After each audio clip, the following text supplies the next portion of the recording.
ಯೆಹೆಜ್ಕೇಲ 1ನೇ ಅಧ್ಯಾಯ 2ನೇ ವಚನ ಓದ್ರಿ. 2-3. ಯೆಹೋಯಾಕೀನನು ಸೆರೆಯಾದ 5ನೆಯ ವರ್ಷದ 4ನೆಯ ತಿಂಗಳಿನ 5ನೆಯ ದಿನದಲ್ಲಿ ಯೆಹೋವನ ವಾಕ್ಯವು ಕಸ್ದೀಯರ ದೇಶದೊಳಗೆ ಕೆಬಾರ್ ನದಿಯ ಹತ್ತಿರ ಬೂಜಿಯ ಮಗನು ಯಾಜಕನು ಆದ ಯೆಹೆಜ್ಕೇಲನಿಗೆ ಸಾಕ್ಷಾತ್ತಾಗಿ ಒದಗಿತು. ಅಲ್ಲಿ ಯೆಹೋವನ ಹಸ್ತಸ್ಪರ್ಶದಿಂದ ಅವನು ಪರವಶನಾದನು.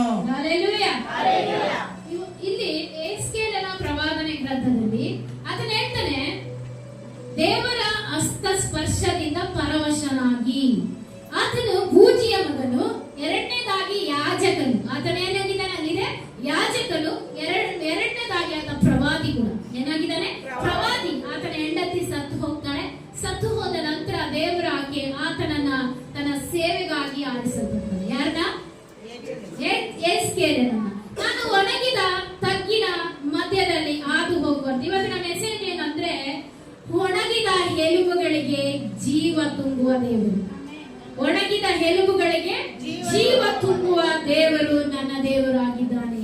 ಯೆಹೆಜ್ಕೇಲನ ಪ್ರವಾದನೆ ಗ್ರಂಥಕ್ಕೆ ನಾನು ಆಮೇಲೆ ಬರ್ತೀನಿ. ಆದಿಕಾಂಡ 18ನೇ ಅಧ್ಯಾಯ 12ನೇ ವಚನ ಯಾರಾದ್ರೂ ಓದ್ರಿ. ಆದಿಕಾಂಡ 18ನೇ ಅಧ್ಯಾಯ 12ನೇ ವಚನ. ಹೀಗಿರಲಾಗಿ ಆಕೆ ನನ್ನಂತ ಮುದುಕಿಗೆ ಭೋಗವಾದಿದೆ, ನನ್ನ ಯಜಮಾನನು ಮುದುಕನಲ್ಲವೇ ಎಂದು ತನ್ನೊಳಗೆ ನಕ್ಕಳು. ಆಮೇಲೆ ಅಲ್ಲಿ ಆಕೆ ಏನ್ ಹೇಳ್ತಾ ಇದ್ದಾಳಂದ್ರೆ, ನನ್ನಂತ ಈ ಮುದುಕಿಗೆ ಭೋಗವಾದಿತೆ, ನನ್ನ ಯಜಮಾನನು ಕೂಡ ಮುದುಕನು ಎಂದು ತನ್ನೊಳಗೆ ನಕ್ಕಳು. ದೇವದೂತರು ಅಬ್ರಹಾಮನ ಮನೆಗೆ ಬರ್ತಾ ಇದ್ದಾರೆ. ಬಂದಾಗ ಒಂದು ಮಾತು ಹೇಳ್ತಾ ಇದ್ದಾರೆ, ಮುಂದಿನ ವರ್ಷ ಇದೇ ತಿಂಗಳಲ್ಲಿ ನಿನ್ನ ಹೆಂಡತಿ ಒಂದು ಮಗುವನ್ನ ಹೆರ್ತಾಳೆ. ಆಗ ಸಾರಳು ನಗ್ತಾಳೆ, ಮುದುಕಿಯಾದ ನನಗೆ ಮಗುವನ್ನು ಹೆರುವುದಾದೀತೆ ಎಂದು ಹೇಳಿದರು. ಯೆಹೋವನಿಗೆ ಅಸಾಧ್ಯವಾದುದು ಉಂಟೋ ಎಂಬುದಾಗಿ ದೇವದೂತರು ಹೇಳ್ತಾರೆ. ಸತ್ತು ಹೋಗಿದ್ದಂತ ಆ ಗರ್ಭದಲ್ಲಿ ಜೀವ ತುಂಬುವುದಕ್ಕೆ ಸಾಧ್ಯನಾ? ಮನುಷ್ಯರಿಂದ ಸಾಧ್ಯನಾ? ಆದ್ರೆ ಸತ್ತು ಹೋದ ಆ ಒಂದು ಗರ್ಭಕ್ಕೆ ಜೀವವನ್ನ ದೇವರು ತುಂಬುತ್ತಾ ಇದ್ದಾರೆ. ಹಲ್ಲೆಲೂಯಾ! ಸತ್ತು ಹೋದ ಗರ್ಭಕ್ಕೆ ದೇವರು ಜೀವವನ್ನ ತುಂಬುತ್ತಾ ಇದ್ದಾರೆ. ಸತ್ತು ಹೋಗಿರೋದು ಏನಂದ್ರೆ, ಮುದುಕಿ 90 ವರ್ಷ ಅಂದ್ರೆ ಯಾರಾದ್ರೂ 90 ವರ್ಷಕ್ಕೆ ಯಾವ ರೀತಿ ಇರ್ತಾರೆ ವಯಸ್ಸಾದವರು? ಆ ಮುದುಕಿಗೆ ಒಂದು ಗರ್ಭದಲ್ಲಿ ಶಕ್ತಿ ಕೂಡ ಇಲ್ಲ, ಎರುವುದಕ್ಕೆ ಕೂಡ ಶಕ್ತಿ ಇಲ್ಲ. ಅಂತ ಮುದುಕಿಗೆ ಯಾವ ರೀತಿ ಮಗು ಆಗುತ್ತೆ ಅಂತ ಈ ಪ್ರಪಂಚ ಆಗ್ಲಿ ಒಂದು ವೈಜ್ಞಾನಿಕವಾಗಿ ಯಾವುದಾದ್ರೂ ಸಂಶೋಧನೆ ಮಾಡಿದ್ರು ಕೂಡ ಕಂಡು ಹಿಡಿಯಲಾಗದಿರುವಂತ ಪರಿಸ್ಥಿತಿಯಲ್ಲಿ ಈ ದಿನ ಇದೆ. ಆದ್ರೆ ಆತನ ಹೇಳ್ತಾನೆ, ಬರುವ ವರ್ಷ ಇದೇ ವರ್ಷದಲ್ಲಿ ನಿಮಗೆ ಒಂದು ಗಂಡು ಮಗು ಇರುತ್ತೆ ಅಂತ. ಆದ್ರೆ ಸತ್ತಂತ ಆ ಒಂದು ಗರ್ಭದಲ್ಲಿ ಜೀವವನ್ನ ತುಂಬುವ ದೇವರು ನನ್ನ ದೇವರು. ದೇವರಿಗೆ ಅಸಾಧ್ಯವಾದದ್ದು ಈ ಲೋಕದಲ್ಲಿ ಒಂದೂ ಇಲ್ಲ. ನಾವಂತೀವಿ ನಮಗೆ ಅಸಾಧ್ಯ, ಆದ್ರೆ ನಮ್ಮ ನಂಬಿಕೆ ಯಾವ ರೀತಿ ಇದೆ? ಸತ್ತು ಹೋಗಿದೆ, ಏನು ಕಾಣ್ತಾ ಇಲ್ಲ, ಅಲ್ಲಿ ಏನು ಬಿತ್ತಿದ ಬೀಜ ಫಲ ಬರುತ್ತೆ ಅಂತ ಯಾವ ನಂಬಿಕೆ ಕೂಡ ಇಲ್ಲ. ಯಾರಿಗೆ? ಸಾರಳಿಗಾಗಿರ್ಬೋದು, ಅಬ್ರಹಾಮನಿಗಾಗಿರ್ಬೋದು. ಆದ್ರೆ ದೇವರು ಹೇಳ್ತಾನೆ, ಮನುಷ್ಯರಿಗೆ ಅಸಾಧ್ಯವಾದುದು ಉಂಟು. ನನ್ನ ದೇವರು ಈ ಒಂದು ದಿನದಲ್ಲಿ ನಮ್ಮ ಜೀವಿತದಲ್ಲಿ ಆಗದಿರುವ ಕಾರ್ಯವನ್ನು ಈ ದಿನದಲ್ಲಿ ಮಾಡೇ ಮಾಡ್ತಾನೆ.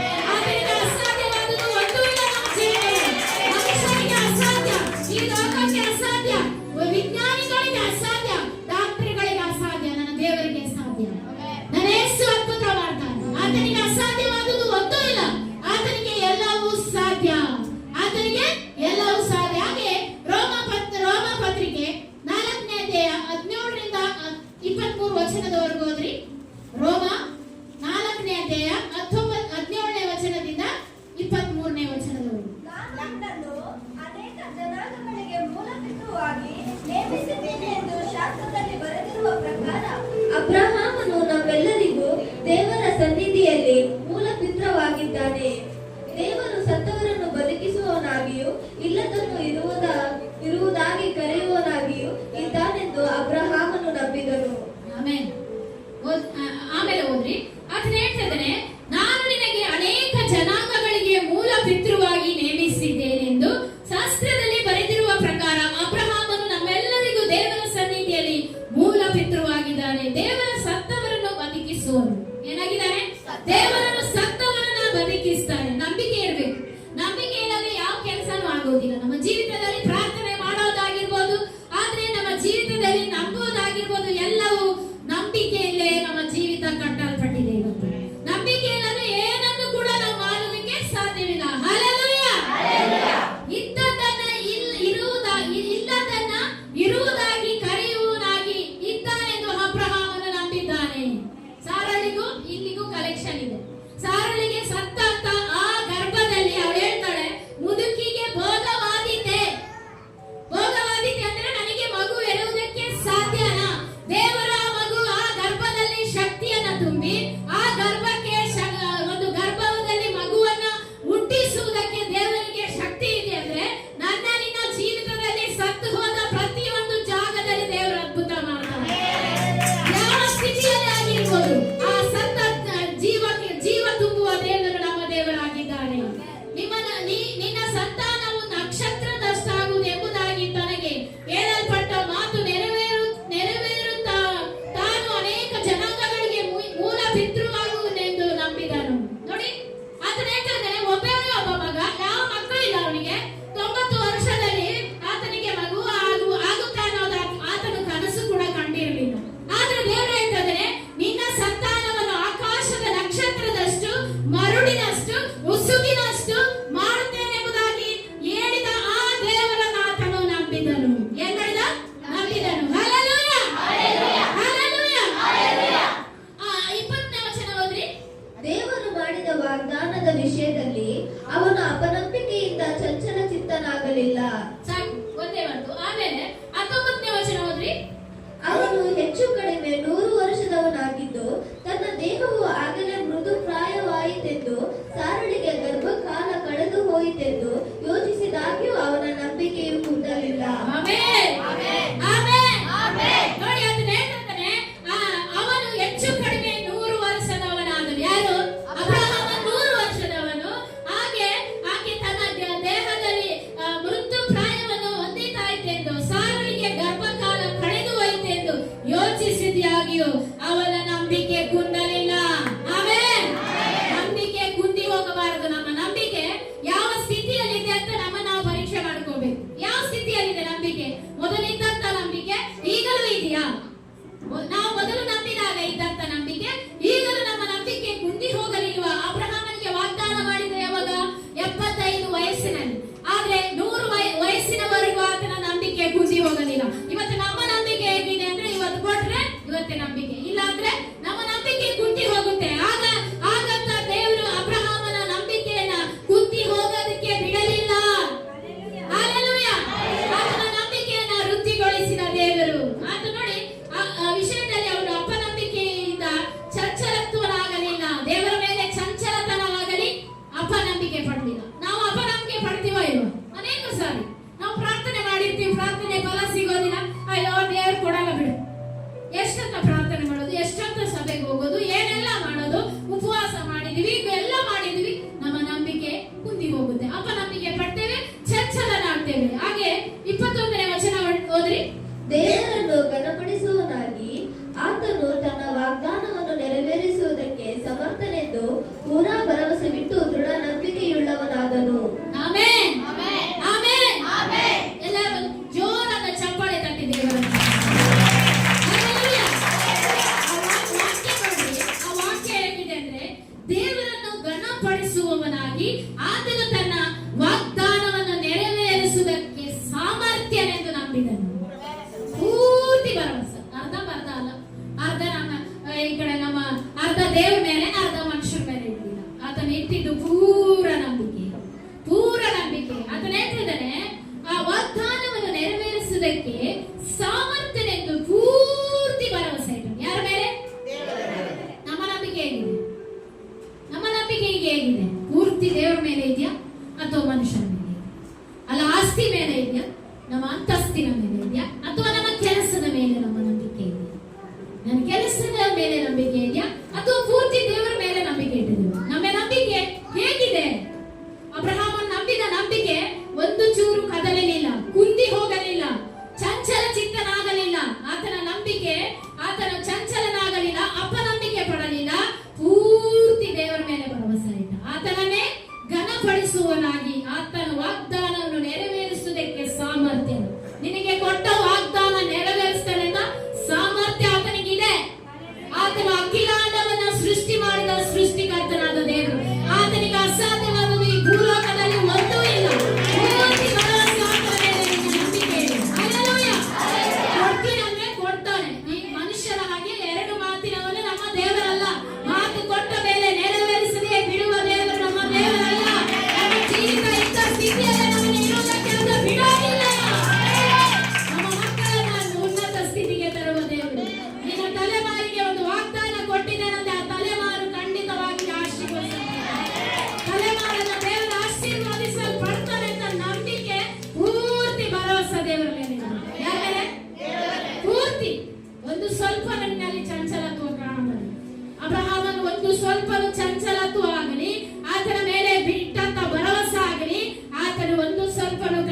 ನಂಬಿಕೆ ಹೋಗಬಾರದು. ನಿನ್ನ ನಂಬಿಕೆ ಬಿದ್ದು ಹೋಗಬಾರದು. ನನ್ನ ದೇವರು ಕರೆದಾತನು ನಂಬಿಗಸ್ತನೆಂಬ ನಂಬಿಕೆ ನಿನ್ನಲ್ಲಿ ಇರಬೇಕು. ಹಲ್ಲೆಲೂಯಾ. ಆ ನಂಬಿಕೆ ದೇವರ ಅಬ್ರಹಾಮನ ನೀತಿಯಲ್ಲಿ ಎಣಿಸಲ್ಪಟ್ಟಿದೆ. ಅದೇ ವಾಕ್ಯ ಕೆಳಗಡೆ ಓದಿ. ಆದುದರಿಂದ ಆ ನಂಬಿಕೆಯು ಅವನ ಲೆಕ್ಕಕ್ಕೆ ನೀತಿ ಎಂದು ಎಣಿಸಲ್ಪಟ್ಟಿತು. ಆದರೆ ಅದು ಅವನ ಲೆಕ್ಕಕ್ಕೆ ನೀತಿ ಎಂದು ಎಣಿಸಲ್ಪಟ್ಟಿತೆಂಬುದು ಅವನಿಗೋಸ್ಕರ ಮಾತ್ರವಲ್ಲದೆ ನಮಗೋಸ್ಕರವೂ ಬರೆದಿರುವುದು. ಆಮೆನ್. ಹಲ್ಲೆಲೂಯಾ. ಯಾರಿಗೆ ಮಾತ್ರ? ಅವನಿಗೆ ಅಷ್ಟೇ ಅಲ್ಲ, ನಮಗೂ ಕೂಡ. ಯಾರಿಗೆ? ನಮಗೂ ಕೂಡ. ನಂಬಿಕೆ ಇಡ್ತೀವಿ, ಇದು ನನಗೆ ಕೊಡ್ತಾರೆ ಅಂತ. ಅಷ್ಟು ಕೊಡುವಷ್ಟರಲ್ಲಿ ನಮ್ಮ ನಂಬಿಕೆ ಅಲ್ಲೇ ಹೊರಟೋಯ್ತು. ಆದ್ರೆ ನಮ್ಮ ನಂಬಿಕೆ ಏನಾಗಿದೆ? ಅದು ನಾನು ಕೊಟ್ಟೇ ಕೊಡ್ತಾನೆ ಎಂಬ ನಂಬಿಕೆ ಪೂರ್ತಿ ಅದ್ರ ಮೇಲೆ ಭರವಸೆ ಇದ್ದಾಗ ಖಂಡಿತ ನನ್ನ ದೇವರು ಅದನ್ನು ಕೊಡ್ತಾನೆ. ಅಸಾಧ್ಯವಾದುದು ದೇವರಿಗೆ ಉಂಟು ಅಂತ ಪ್ರಶ್ನೆ ಮಾಡಿದಾಗ ದೇವರಿಗೆ ಅಸಾಧ್ಯವಾದುದು ಒಂದು ಇಲ್ಲ. ಈ ಲೋಕದಲ್ಲಿ ಒಂದೂ ಇಲ್ಲ. ನೀವು ತಿಳ್ಕೋಬೇಕು, ನನ್ನ ದೇವರಿಗೆ ಅಸಾಧ್ಯವಾದುದು ಒಂದು ಇಲ್ಲ. ಏನ್ ಮಾಡ್ಬೇಕು? ಪೂರ್ತಿ ದೇವರ ಮೇಲೆ ಭರವಸೆ ಇಡಬೇಕು. ನಮ್ಮ ಪ್ರಾರ್ಥನಾ ಜೀವಿತ ಆಗಿರ್ಬೋದು, ಎಲ್ಲವೂ ಆತನ ಮೇಲೆ ನಾವು ಭರವಸೆ ಇಡಬೇಕು. ಹಾಗೆ ಏಷಯ 44:3 ವಚನ ಓದ್ರಿ. ಏಷಯ ಪ್ರವಾದನೆ ಗ್ರಂಥ 44:3 ಬತ್ತಿದ ಭೂಮಿಯಲ್ಲಿ ಮಳೆಗೆರೆಯುವ ದೇವರು. ಭಯಪಡಬೇಡ, ಬತ್ತಿದ ಭೂಮಿಯಲ್ಲಿ ಮಳೆಗೆರೆದು ಒಣನೆಲದಲ್ಲಿ ಕಾಲುವೆಗಳನ್ನು ಹರಿಸುವೆನು. ನಿನ್ನ ಸಂತಾನದವರಲ್ಲಿ ನನ್ನ ಆತ್ಮವನ್ನು, ನಿನ್ನ ಸಂತತಿಯವರ ಮೇಲೆ ನನ್ನ ಆಶೀರ್ವಾದವನ್ನು ಸುರಿಸುವೆನು. ಆಮೆನ್. ಬತ್ತಿದ ಭೂಮಿಯಲ್ಲಿ ಮಳೆಗೆರೆಯುವುದು. ಬತ್ತಿ ಹೋಗಿದೆ, ಏನು ನೀರಿಲ್ಲ, ಯಾವ ಆಶೀರ್ವಾದನೂ ಕಾಣ್ತಾ ಇಲ್ಲ, ಎಲ್ಲ ಬತ್ತಿ ಹೋಗಿದೆ. ಅಲ್ಲಿ ಮಳೆ ಬರ್ತಂತ ನಂಬಿಕೆ ಇದೆಯಾ? ನೋಹನ ಕಾಲದಲ್ಲಿ ಮಳೆಯ ಸೂಚನೆಗಳೇ ಇಲ್ಲ. ಆದ್ರೆ ನೋಹನ್ ಮಾತ್ರ ನಂಬಿದನು ದೇವರನ್ನು ಜಲಪ್ರಳಯ ತರ್ತಾನೆ ಅಂತ. ಆ ನಂಬಿಕೆ ಅವನು ನಂಬಿದಾಗೆ ಜಲಪ್ರಳಯ ಬಂತು. ಅನೇಕರು ಅವನನ್ನ ನಂಬಲಿಲ್ಲ. ಆದ್ರೆ ದೇವರ ಆತನ ಆ ನಂಬಿಕೆಯನ್ನ ಅವನು ನಂಬಿದ ಕಾರಣ ಅವನ ಆ ಮಳೆಯನ್ನ ನಿರೀಕ್ಷಿಸಿದ. 40 ದಿವಸ ಹಗಲು ರಾತ್ರಿ ಮಳೆ ಬಂತು. ಆ ಮಳೆಯಲ್ಲಿ ನಂಬಿದ ಕುಟುಂಬ ಮಾತ್ರ ಸೇಫ್. ಆ ನಂಬದಿರುವ ಪ್ರತಿಯೊಬ್ಬರು ನೀರಲ್ಲಿ ಕೊಚ್ಕೊಂಡು ಹೋದ್ರು. ಆದ್ರೆ ಇವತ್ತು ನನ್ನ ನಿನ್ನ ನಂಬಿಕೆ ಯಾವ ರೀತಿ ಇದೆ ನೋಡಿ. ಬತ್ತಿದ ಭೂಮಿಯಲ್ಲಿ ಮಳೆಗೆರೆದು ಒಣ ನೆಲದಲ್ಲಿ ಕಾಲುವೆಗಳನ್ನು ಹರಿಸುವುದು. ಅಂದ್ರೆ ಒಣ ನೆಲ ಇದೆ, ಅಲ್ಲಿ ಕಾಲುವೆಗಳು ಹೇಗೆ ಬರುತ್ತೆ? ಕಾಲುವೆ ಅಂದ್ರೆ ಏನು? ನೀರು ಹರಿಯುವಂತ ಜಾಗಕ್ಕೆ ಕಾಲುವೆ ಅಂತಾರೆ. ಅಲ್ಲಿ ನೀರನ್ನ ಬರ ಮಾಡ್ತೀನಿ ಅಂದ್ರೆ ದೇವರು ಹೇಳಿದ ಮೇರೆಗೆ ಬತ್ತಿದ ಭೂಮಿಯಲ್ಲಿ ಮಳೆಯನ್ನ ತಂದೆ ತರ್ತಾರೆ. ಆಮೇಲೆ ಒಣ ನೆಲದಲ್ಲಿ ಕಾಲುವೆಗಳನ್ನು ಹರಿಸ್ತಾರೆ.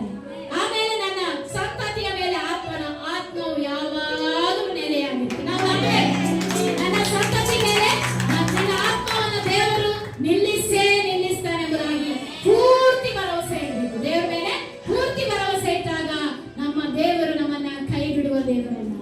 ನಮ್ಮನ್ನು ಕೈ ಬಿಟ್ಟಿದ್ದಾನ? ಇಷ್ಟವರೆಗೆ ಎಷ್ಟು ಜನ ಕೈ ಬಿಟ್ಟಿದ್ದಾರೆ? ನೀವು ಕೈ ಬಿಟ್ಟಿದ್ದೀರಾ, ನಾನು ಕೈ ಬಿಟ್ಟಿದ್ದೇನೆ. ಆದ್ರೆ ದೇವರು ಮಾತ್ರ ನಮ್ಮನ್ನು ಕೈ ಬಿಡುವ ದೇವರಲ್ಲ. ಹಾಗೆ ಯೋಹಾನ ಬರೆದ ಸುವಾರ್ತೆ 11ನೇ ಅಧ್ಯಾಯ 44ನೇ ವಚನ ಓದ್ರಿ. ಯೋಹಾನ ಬರೆದ ಸುವಾರ್ತೆ 11ನೇ ಅಧ್ಯಾಯ 44. ಸತ್ಯದವನು ಹೊರಗೆ ಬಂದನು.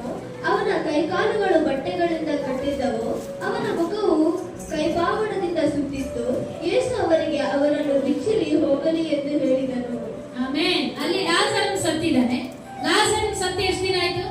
4 ದಿನ ಆಯ್ತು. 4 ದಿನ ಆದವನು ಯಾರಾದ್ರೂ ಜೀವದಿಂದ ಎಬ್ಬಿಸೋದಕ್ಕೆ ಸಾಧ್ಯನಾ? ಯಾರೇ ಆಗಲಿ, ಈಗ ಡಾಕ್ಟರ್ ಆಗ್ಲಿ ಯಾರೇ ಆಗ್ಲಿ, 1 ದಿನ ಆದ್ರೆ 3 ದಿನದವರೆಗೂ ಇರುತ್ತೆ ಅಂತೆ ಜೀವ, ಹಾಗೆ ಇರುತ್ತೆ. ಅವ್ರು ಬದುಕಲೂಬಹುದು. ಆದ್ರೆ 4 ದಿನ ಆದ್ಮೇಲೆ ಬದುಕಕ್ಕೆ ಸಾಧ್ಯ ಇಲ್ಲ. ಆದ್ರೆ ಅಲ್ಲಿ ಅದು ಒಂದು ಪ್ರಶ್ನೆ ಏನಂದ್ರೆ, ಯಹೂದ್ಯರ ಸಂಪ್ರದಾಯ ಪ್ರಕಾರ ಸತ್ತ ಶವ 3 ದಿನದೊಳಗಡೆ ಎದ್ದೇಳಬಹುದು. ಅಲ್ಲಿ ಇದ್ದಿದ್ದು ಯಾರು? ಯಹೂದ್ಯರೇ. ಆ ಬೆತ್ತಾನ್ಯದಲ್ಲಿ ಇದ್ದವರೆಲ್ಲರೂ ಯಹೂದ್ಯರೇ. ಆದ್ರೆ 4ನೇ ದಿನ ಎದ್ದೇಳಲ್ಲ. ದೇವರು 4ನೇ ದಿನದಲ್ಲಿ ಅದ್ಭುತ ಮಾಡ. 4ನೇ ದಿನದಲ್ಲಿ ಸತ್ತಂತ ಲಾಜರನಿಗೆ ಜೀವ ತುಂಬಿದ ನಂತರ ಅದನ್ನ ಹೇಳ್ತಿದ್ದಾನೆ, ಅಲ್ಲಿ ಕೈ ಪಾವಡಗಳಿಂದ ಕಟ್ಟಲ್ಪಟ್ಟಿದ್ದ. ಕೈ ಪಾವಡ ಅಂದ್ರೆ ಏನು? ಈಗ ಬಟ್ಟೆಗಳಿಂದ ಕಟ್ಟಲ್ಪಟ್ಟಿದ್ದ. ಇವತ್ತು ನಾವು ಕೂಡ ಅದೇ ರೀತಿ ಕಟ್ಟಲ್ಪಟ್ಟಿದ್ದೇವೆ.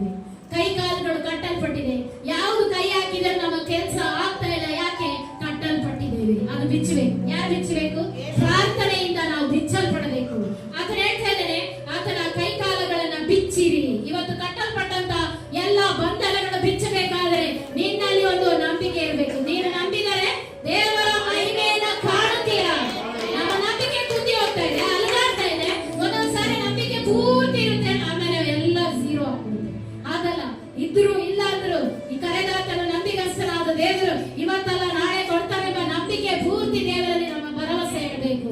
ನೋಡಿ, ಆತನು ಕೈಕಾಲುಗಳಿಂದ ಕಟ್ಟಲ್ಪಟ್ಟಿದ್ದಾನೆ, ಆತನ ಮುಖವು ಮುಚ್ಚಲ್ಪಟ್ಟಿದೆ. ಇವತ್ತು ನಿಮ್ಮ ಕಣ್ಣು ಕಾಣ್ತಾ ಇಲ್ಲ, ನಿಮ್ಮ ಮುಂದೆ ಅದ್ಭುತ ಮಾಡೋದಕ್ಕೆ ದೇವರಿಗೆ ಸಾಮರ್ಥ್ಯ ಇದೆ. ನಿಮಗೆ ಅದು ನೋಡುವುದಕ್ಕೆ ನಿಮ್ಮ ಕಣ್ಣು ಕಟ್ಟಲ್ಪಟ್ಟಿದೆ. ಆತ್ಮಿಕ ಕಣ್ಣು ನಿಮ್ಮ ಕಟ್ಟಲ್ಪಟ್ಟಿದ್ದೀರಾ, ಕೈಕಾಲುಗಳಲ್ಲಿ ಬಂಧಿಸಲ್ಪಟ್ಟಿದ್ದೀರಾ. ಸಾಲ ಎಂಬ ಬಂಧನದಲ್ಲಿ ನಿಮ್ಮ ಕಾಲುಗಳು ಬಂಧಿಸಲ್ಪಟ್ಟಿದೆ. ಇವತ್ತು ಸಾಲ ಎಂಬುದಾಗಿ ಬಂಧನದಿಂದ ಕಟ್ಟಲ್ಪಟ್ಟಿದ್ದೀವಿ. ಸಮಸ್ಯೆಗಳು ಎದುರಿಸುವುದಕ್ಕೆ ನಮ್ಮಿಂದ ಸಾಧ್ಯವಾಗದಷ್ಟು ಮಟ್ಟಿಗೆ ನಾವು ಬಂಧಿಸಲ್ಪಟ್ಟಿದ್ದೀವಿ.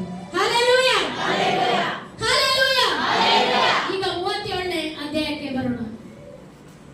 37ನೇ ಅಧ್ಯಾಯದಲ್ಲಿ ಒಣಗಿದ ಎಲುಬುಗಳಿಗೆ ಜೀವ ಬರುತ್ತದೆ.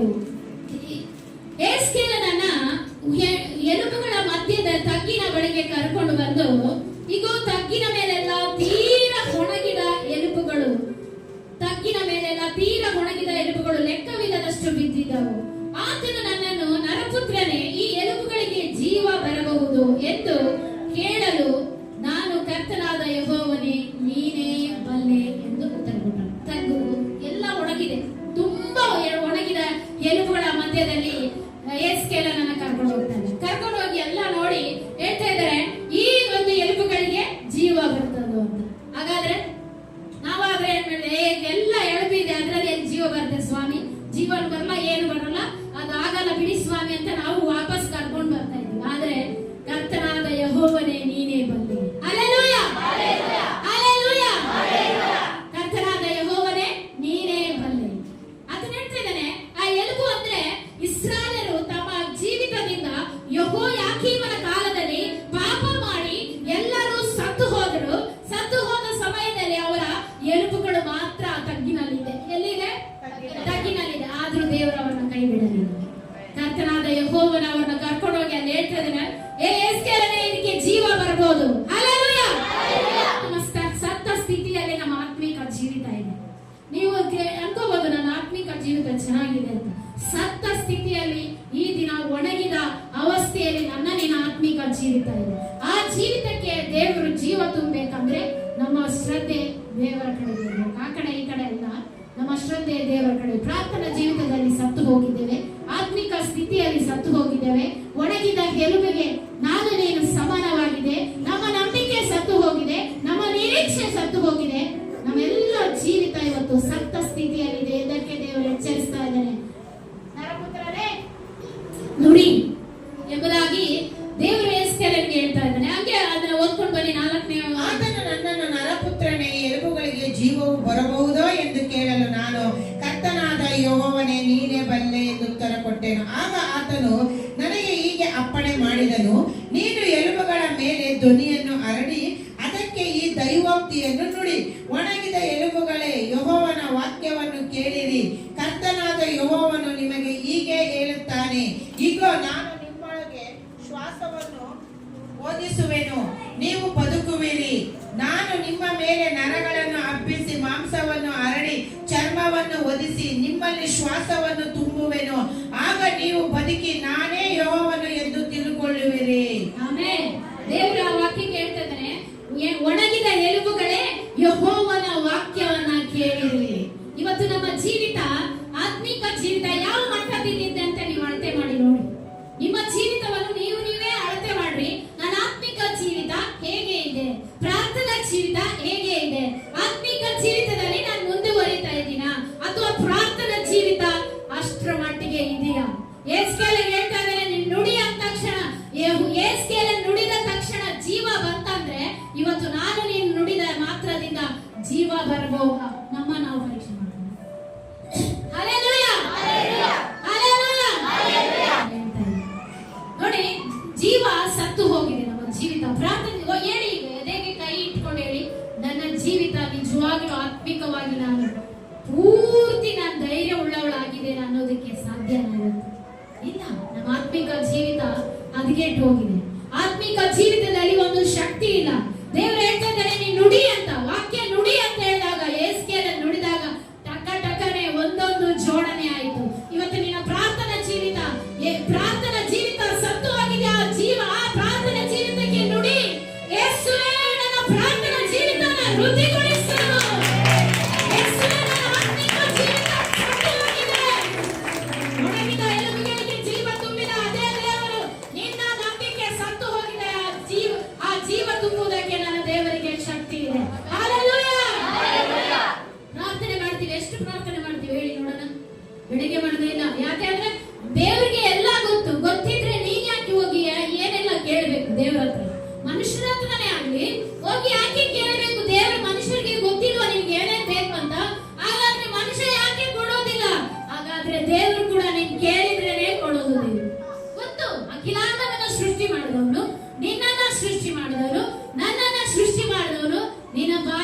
ಕೇಳ್ತಾ ಇದ್ದಾರೆ. ಇವಾಗ ನಿಮ್ಮ ಮಕ್ಕಳೇ ಬಂದ್ಬಿಟ್ಟು ನಿಮ್ಮ ಹತ್ರ ಏನು ಕೇಳಿಲ್ಲ ಅಂದ್ರೆ ನೀವು ಕೊಡ್ತೀರಾ? ಏನಾದ್ರು ಹೊಟ್ಟೆ ಹಸಿದಮ್ಮ ಒಂದು ಹೊತ್ತು ಸ್ವಲ್ಪ ಊಟ ಕೊಡು ಅಂತ ಕೇಳಿದ್ರೇನೆ ಮಕ್ಕಳಿಗೆ ಕೊಡ್ತೀವಿ ಅಂದ್ರೆ, ನನ್ನ ದೇವರು ಮತ್ತೆ ಆತನು ಕೂಡ ನಮ್ಮನ್ನ ಸೃಷ್ಟಿ ಮಾಡಿದ್ದಾನೆ. ನೀನು ಕೇಳಿ ನಿನ್ನ ಬಾಯಿಂದ ಬರುವುದನ್ನೇ ಆತ ನಿರೀಕ್ಷಿಸ್ತಾ ಇದ್ದಾನೆ. ನಿನ್ನ ಬಾಯಿಂದ ಏನ್ ಬರ್ತಾ ಇದೆ? ನಿನ್ನ ಬಾಯಿಂದ ನಂಬಿಕೆಯ ಮಾತುಗಳು ಬರ್ತಾ ಇದೆಯಾ, ಅಥವಾ ಪ್ರಾರ್ಥನಾ ಜೀವಿತ ಬರ್ತಾ ಇದೆಯಾ, ಅಥವಾ ಯಾವ ಸ್ಥಿತಿಯಲ್ಲಿದೆ ನಿನ್ನ ನಂಬಿಕೆಯ ಜೀವಿತವನ್ನು ನಾವು ಪರೀಕ್ಷೆ ಮಾಡಿಕೊಳ್ಳಿ. Hallelujah, hallelujah. ದೇವರು ನಮ್ಮ ಜೀವಿತವನ್ನ ಕಟ್ಟಿ ಎಬ್ಬಿಸಲು ಆತನು ಶಕ್ತನಾಗಿದ್ದಾನೆ. ಒಣಗಿದ ಸ್ಥಿತಿಯಲ್ಲೇ ಬಿಡುವ ದೇವರು ನಮ್ಮ ದೇವರನ್ನ, ನಮ್ಮ ಪ್ರಾರ್ಥನಾ ಜೀವಿತವನ್ನ ಎಬ್ಬಿಸುವ ನನ್ನ ದೇವರು ಆತನಾಗಿದ್ದಾನೆ. ನಮ್ಮ ಪ್ರಾರ್ಥನಾ ಜೀವಿತವನ್ನ ವೃದ್ಧಿಗೊಳಿಸುವ ದೇವರು, ನಮ್ಮ ನಂಬಿಕೆಯನ್ನು ವೃದ್ಧಿಗೊಳಿಸುವ ದೇವರು ನಮ್ಮ ದೇವರು. ನೀವೊಂದು ಕೇಳಬೇಕು, ದೇವರೇ ನನ್ನ ನಂಬಿಕೆ ಇನ್ನೂ ಆಳವಾಗಿ ಹೋಗುವಂತೆ ಕೃಪೆ ದೇವರೇ ದಯಪಾಲಿಸಿ. ಇವತ್ತೆಲ್ಲರೂ ಪ್ರಾರ್ಥನೆ ಕೇಳ್ಕೊಳ್ಳಿ, ದೇವರೇ ನನ್ನ ನಂಬಿಕೆ ಇನ್ನೂ ಆಳವಾಗಿ ಹೋಗುವಂತೆ ನಿನ್ನ ಕೃಪೆ ನನಗೆ ಕೊಡಿಸುವ. ನಿನ್ನ ಕೃಪೆ ನನಗೆ ಬೇಕು. ಆತನ ಕೃಪೆ ಇಲ್ಲದರೆ ನಂಬಿಕೆ ನಮಗೆ ನಿಜವಾಗ್ಲೂ ದೊರಕುವುದಿಲ್ಲ. ಆತನ ಕೃಪೆ ನಮ್ಮ ಮೇಲೆ ಬೇಕು. ನಂಬಿಕೆಗೆ ಆಳವಾಗಿ ಇಡಬೇಕು. ಅಬ್ರಹಾಮನ ಪೂರ್ತಿ ಭರವಸೆ ಇಟ್ಟ ಯಾರ ಮೇಲೆ? ದೇವರ ಮೇಲೆ. ಕಡೆದಾತ ನಂಬಿಗಸ್ತನೆಂಬ ನಂಬಿಕೆ ಆತನಿಗಿತ್ತು. ಆತನ ಸಂಸಾರ ಇರ್ಲಿಲ್ವಾ? ಆತನ ದೊಡ್ಡ ಶ್ರೀಮಂತ, ಆತನಿಗೆ ಅಣ್ಣ ತಮ್ಮ ಇರ್ಲಿಲ್ವಾ? ಅವರ ಮೇಲೆ ಆತನ ಭರವಸೆ ಇರಲಿಲ್ಲ. ಕಡೆದಾತನ ದೇವರ ಮೇಲೆ ಆತನ ನಂಬಿಕೆ ಇತ್ತು. ನಿನ್ನನ್ನು ನಡೆಸ್ತಾನೆಂಬ ನಂಬಿಕೆ ದೇವರು ನಿನಗೆ ಕೊಟ್ಟಿರುವುದಾದ್ರೆ ಆ ನಂಬಿಕೆಯನ್ನ ದೃಢವಾಗಿ ನಿಂತು ಬಿಡು. ಹಲ್ಲೆಲೂಯ. ಮನುಷ್ಯರನ್ನು ನೋಡಬೇಡಿ. ಮನುಷ್ಯರು ಇವತ್ತು ಕೊಡ್ತಾರೆ, ನಾಳೆ ಅಂಗಿಸ್ತಾರೆ. ನನ್ನ ದೇವರು ಕೊಟ್ಟ ಮೇಲೆ ಅಂಗಿಸದೆ ಕೊಡುವ ದೇವರು ನನ್ನ ದೇವರು. ನಿನ್ನ ಪಕ್ಕದಲ್ಲೇ ಇದ್ದಾನೆ, ಆದ್ರೆ ನಿನಗೆ ಗೊತ್ತಾಗ್ತಾ ಇಲ್ಲ. ಆತನು ನಮ್ಮ ಪಕ್ಕದಲ್ಲೇ ನಿಂತಿದ್ದಾನೆ. Hallelujah, hallelujah, hallelujah, hallelujah, hallelujah. ಒಣಗಿದ ಎಲುಬುಗಳಿಗೆ ಜೀವ ಕೊಟ್ಟ ಹಾಗೆ ನನ್ನ ನಿನ್ನ ನಂಬಿಕೆಗೆ ಜೀವ ತುಂಬುತ್ತಾ ಇದೆ. ನನ್ನ ನಿನ್ನ ನಂಬಿಕೆಗೆ ಜೀವ ತುಂಬುತ್ತಾ ಇದೆ. ಒಂದು ಸಲ ಪರೀಕ್ಷೆ ಮಾಡಿ, ಎಷ್ಟು ಸಲ ನಮ್ಮ ನಂಬಿಕೆ ಅಲ್ಗಾಡಿತು? ಎಷ್ಟು ಸಲ ದೇವರ ವಿಷಯದಲ್ಲಿ ನಾವು ಹಿಂಜರಿದು ಹೋದ್ವಿ? ಯಾವ ವಿಷಯದಲ್ಲಿ ನಾವು ದೃಢವಾಗಿ ನಿಲ್ಲುವುದಕ್ಕೆ ಕಾಲಿಟ್ಟಾಗ ಒಂದೊಂದು ಸಂಶಯ ನಮ್ಮ ಜೀವಿತದಲ್ಲಿ ಒಳಗೆ ಬಂತು. ಆದ್ರೂ ನನ್ನನ್ನು ಕೈ ಬಿಡದೆ ನಡೆಸಿದ್ದಾನೆ. ಕೈ ಬಿಟ್ನಾ? ಎಷ್ಟೋ ಜನರು ಮನುಷ್ಯರು ನಿಮ್ಮನ್ನು ಕೈ ಬಿಟ್ರು ಮಧ್ಯದಾರಿಯಲ್ಲಿ. ಕರೆದಾತನು ಮಧ್ಯದಾರಿಯಲ್ಲಿ ಕೈ ಬಿಡುವ ದೇವರನ್ನ ದಡ ಸೇರಿಸ್ತಾನೆ. ಆತನಿಗೆ ಗೊತ್ತು. ನೋಡಿ, ಪೇತ್ರನು ಮಧ್ಯ ಸಮುದ್ರದಲ್ಲಿ ಹೋಗಿ ನಿಂತು ಬಿಟ್ಟಿದ್ದಾನೆ. ಯಾರು? ಪೇತ್ರನು ಮಧ್ಯ ಸಮುದ್ರದಲ್ಲಿದ್ದಾನೆ. ಅಲ್ಲಿ ದೋಣಿ ನಿಂತಿದೆ. ಆಗ ಯೇಸು ಬರುವುದನ್ನ 5 ಗಂಟೆ ಬೆಳಗಿನ ಜಾವದಲ್ಲಿ ಯೇಸು ಬರೋದನ್ನ ನೋಡಿ ಇವನಿಗೂ ಒಂದು ಏನು ಉತ್ಸಾಹ, ನಾನು ಬರ್ತೀನಿ ಅಂತ. ದೇವ್ರು ಹೇಳ್ತಾನೆ ಬಾ ಅಂತ. ಬಂದಾಗ ಮಧ್ಯದಲ್ಲಿ ಮುಳುಗ್ತಾ ಇದ್ದಾನೆ. ಯಾರು? ಪೇತ್ರ. ಮುಳುಗಿದಾಗ ಸ್ವಾಮಿ ಆತನ ಕೈ ಹಿಡಿದು ಮೇಲಕ್ಕೆತ್ತಿದ್ದಾನೆ. ಮಧ್ಯ ದಾರಿಯಲ್ಲಿ ನನ್ನನ್ನು ಮುಳುಗೋದಕ್ಕೆ ಬಿಡೋದಿಲ್ಲ. ಮಧ್ಯ ದಾರಿಯಲ್ಲಿ ನಮ್ಮನ್ನು ಕೈ ಬಿಡುವುದಲ್ಲ ದೇವರು. ಮಧ್ಯ ನೀರಿನಲ್ಲಿ ಕೈ ಬಿಡುವ ದೇವರಲ್ಲ ದೇವರು. ನಮ್ಮ ದೇವರಿಗೆ ಶಕ್ತಿ ಇದೆ. ನಿನ್ನನ್ನು ನಡೆಸುವುದಕ್ಕೆ ಶಕ್ತಿ ಇದೆ. ನಿನ್ನ ನಂಬಿಕೆ ದೇವರ ಮೇಲೆ ಮಾತ್ರ ಇದೆ. ನನ್ನ ದೇವರು ನಿನ್ನ ಗಂಡ ನಿನ್ನನ್ನು ಸಾಕಲ್ಲ, ನಿನ್ನ ಮಕ್ಕಳು ನಿನ್ನನ್ನು ಸಾಕಲ್ಲ, ನಿನ್ನ ಯಾರು ನಿನ್ನನ್ನು ಸಾಕೋದಿಲ್ಲ. ನನ್ನ ದೇವರು ಮಾತ್ರ ನಿನ್ನನ್ನು ಸಾಕೋದಕ್ಕೆ ಶಕ್ತಿ. ಆತನೇ ಎಲ್ಲ ಕೊಡೋದಕ್ಕೆ ಆತನಿಗೆ ಶಕ್ತಿ. ಆತನ ಮೇಲೆ ನಿನ್ನ ನಂಬಿಕೆ ಇಡು. ಹಲ್ಲೆಲೂಯ. ಒಂದು ಚಪ್ಪಾಳೆ ತಟ್ಟಿ ದೇವರಿಗೆ ಒಂದು ಹಲ್ಲೆಲೂಯ. ಆಮೇಲೆ 9ನೇ ವಚನ ಓದಿ. ಆಗ ಆತನು ನನಗೆ, ನರಪುತ್ರನೇ, ನೀನು ಶ್ವಾಸಕ್ಕೆ ನುಡಿ ಶ್ವಾಸವೇ ಕರ್ತನಾದ ಯೆಹೋವನು ಇಂತೆನ್ನುತ್ತಾನೆ, ನೀನು ಚತುರ್ದಿಕ್ಕುಗಳಿಂದ ಬಿಸಿ ಶರೀರಗಳು ಬದುಕುವಂತೆ ಅವುಗಳ ಮೇಲೆ ಸುಳಿ ಎಂಬುದಾಗಿ ಶ್ವಾಸಕ್ಕೆ ನುಡಿ ಎಂದು ಅಪ್ಪಣೆ ಕೊಡಲು ನಾನು ಅಪ್ಪಣೆಯಂತೆ ನುಡಿದೆನು. ಈಗ ಶ್ವಾಸವು ಅವುಗಳಲ್ಲಿ ಒಕ್ಕಿತು, ಬದುಕಿದವು, ಕಾಲೂರಿ ನಿಂತವು, ಅತ್ಯಂತ ದೊಡ್ಡ ಸೈನ್ಯವಾದವು. ಆಮೇಲೆ ಆತನು ನನಗೆ ಹೀಗೆ ಹೇಳಿದನು, ನರಪುತ್ರನೇ, ಈ ಎಲುಬುಗಳು ಇಸ್ರಾಯೇಲಿನ ಪೂರ್ಣ ವಂಶವು. ಈಗ ಆ ವಂಶೀಯರು, ಅಯ್ಯೋ ನಮ್ಮ ಎಲುಬುಗಳು ಒಣಗಿ ಹೋದವು, ನಮ್ಮ ನಿರೀಕ್ಷೆಯು ಹಾಳಾಯಿತು, ನಾವು ಬುಡನಾಶವಾದೆವು ಅಂದುಕೊಳ್ಳುತ್ತಿದ್ದಾರೆ. ಸಾಕು. ಅಲ್ಲಿ ದೇವರು ಹೇಳ್ತಾ ಇದ್ದಾರೆ, ಎಲ್ಲ ಬೇರೂರಿ ನಿಂತು ಸೈನ್ಯವಾಗಿ ನಿಂತಾಗ ಅಲ್ಲಿ ಹೇಳ್ತಾ ಇದ್ದಾರೆ, ನಮ್ಮ ಬುಡ ನಾಶವಾಯಿತು, ನಾವು ಪೂರ್ತಿ ನಾಶ ಆದೆವು ಅಂತ ಇಸ್ರಾಯೇಲ್ ಅಂದುಕೊಳ್ಳುವಾಗ ಅವರಿಗೆ ಮತ್ತೆ ಜೀವವನ್ನ ತುಂಬಿ ಅವರಿಗೆ ದೇವರು ಪುನರ್ಜೀವವನ್ನ ಕೊಟ್ಟರು. ಎಷ್ಟು ಪಾಪ ಮಾಡಿ ದೇವರನ್ನ ಬಿಟ್ಟು ಹೋದಂತ ಇಸ್ರಾಯೇಲರ ಎಲುಬುಗಳಿದೆಯಲ್ಲ, ಯಾರ ಎಲುಬುಗಳು?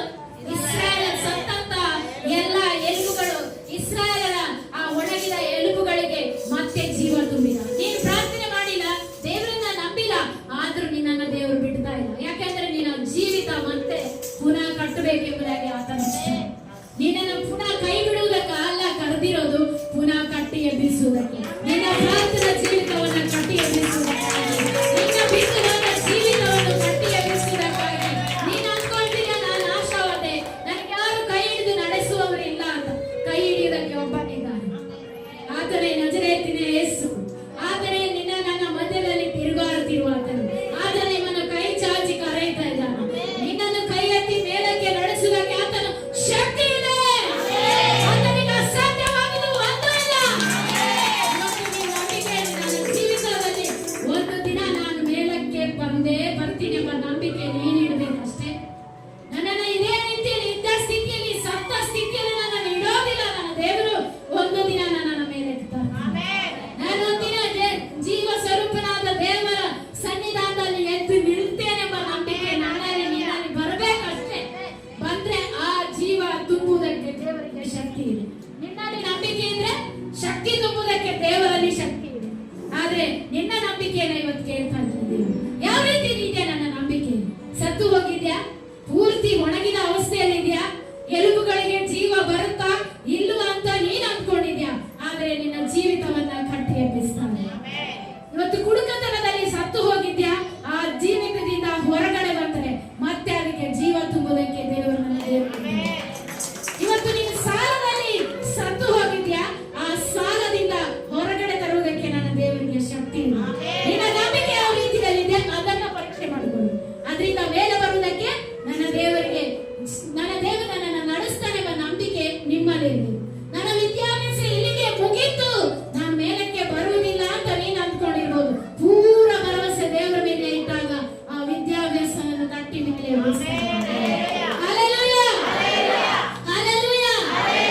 ನಮ್ಮ ಆರ್ಥಿಕ ಪರಿಸ್ಥಿತಿ ಹದಗೆಟ್ಟು ಹೋಗಿದೆ. ಅದು ಇನ್ನು ಮುಂದೆ ಬರಲ್ಲ. ಬ್ಯಾಂಕ್ ಬ್ಯಾಲೆನ್ಸ್ ಎಲ್ಲ ಝೀರೋ. ಆ ಝೀರೋದಿಂದಲೇ ಹೀರೋ ಆಗಿದ್ದೀನಿ ನಮ್ಮ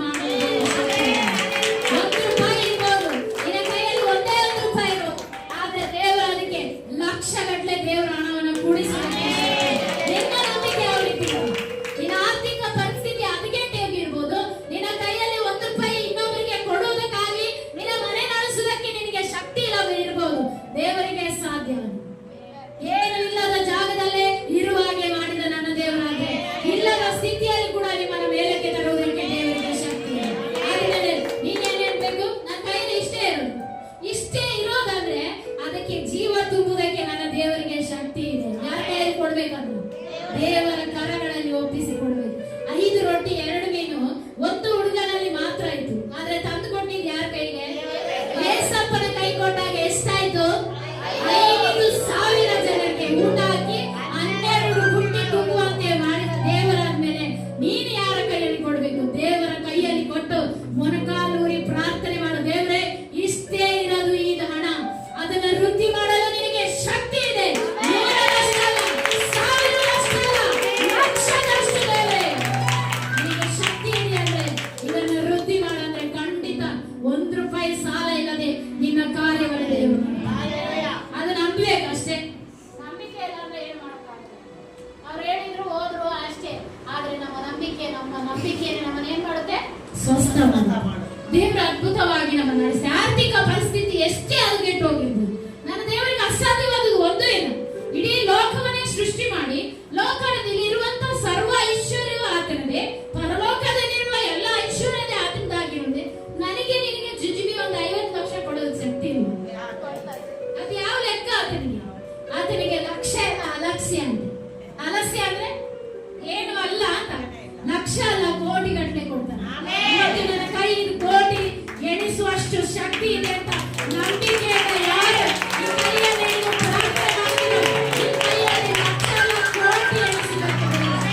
ಐಶ್ವರ್ಯ ಅಂತಸ್ತಿಂದ ತುಂಬಿದವನಾಗಿ ಹೊರಗಡೆ ಬಂದ. ಇವತ್ತು ನಮ್ಮನ್ನು ಕೂಡ ಅದೇ ರೀತಿ ಮಾಡಿ ನಂಬಿಕೆ ಬಿದ್ದೋಗ್ಬೇಡ್ರಿ, ನಂಬಿಕೆ ಇಡ್ರಿ. ಏನಿಲ್ಲ ಅಂದ್ರೆ ನಂಬಿಕೆ ಇಡ್ರಿ. ಮಾತಾಡುವಾಗ ಮನೇಲಿ ಹೇಳ್ತಾರೆ ಹುಚ್ಚು ಮಾತಾಡ್ತೇನೆ, ಏನಾಗುತ್ತೆ ಹೋಗ ಅಂತಾರೆ. ಹುಚ್ಚಲ್ಲ, ನಿಜವಾಗ್ಲೂ ನಾನು ಅದೇ ರೀತಿ ಹೇಳ್ತಾರೆ. ಹುಚ್ಚು ಮಾತು ಇವತ್ತು ಆಗಿರ್ಬೋದು, ನಾಳೆ ಅದನ್ನ ನಾನು ಕಣ್ಣಾರೆ ಕಾಣ್ತೇನೆ. ನಾನು ಹೇಳುವ ಮಾತು ನಿಮಗೆ ಹುಚ್ಚು ಮಾತಾಗಿರ್ಬೋದು, ನನ್ನ ದೇವರು ಹಾಗೆ ನನ್ನ ನಡೆಸ್ತಾನೆ. ಹೇಳ್ಬೇಕು ನಾವು ಅದೇ ನಂಬಿಕೆಯ ಮಾತು. ಎಲ್ಲಿಂದ ಬರುತ್ತೆ? ಬರುತ್ತೆ. ನಮ್ಮಪ್ಪ ಕೊಡ್ತಾನೆ. ಯಾರಪ್ಪ? ಏಸಪ್ಪ.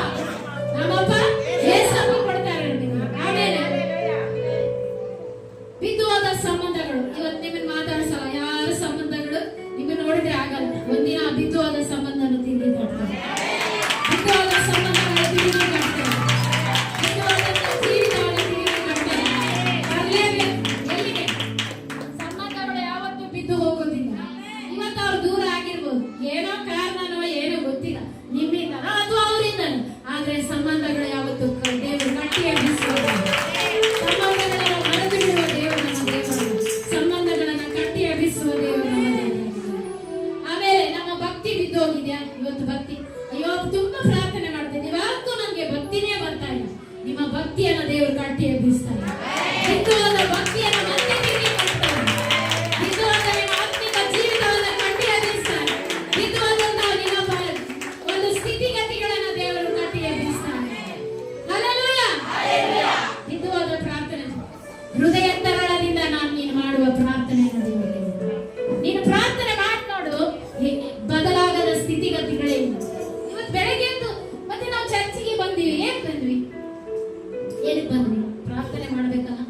ಸಮ್ಮುಖದಲ್ಲಿ ಕೂತ್ಕೊಂಡು ದೇವರೇ ಇವತ್ತು ನಾನು ಆಲಯಕ್ಕೆ ಹೋಗ್ತಾ ಇದ್ದೀನಿ, ಅಲ್ಲಿಂದ ಬರುವಾಗ ಒಂದು ವ್ಯತ್ಯಾಸವಾಗಿ ನಾನು ಬರ್ಬೇಕು.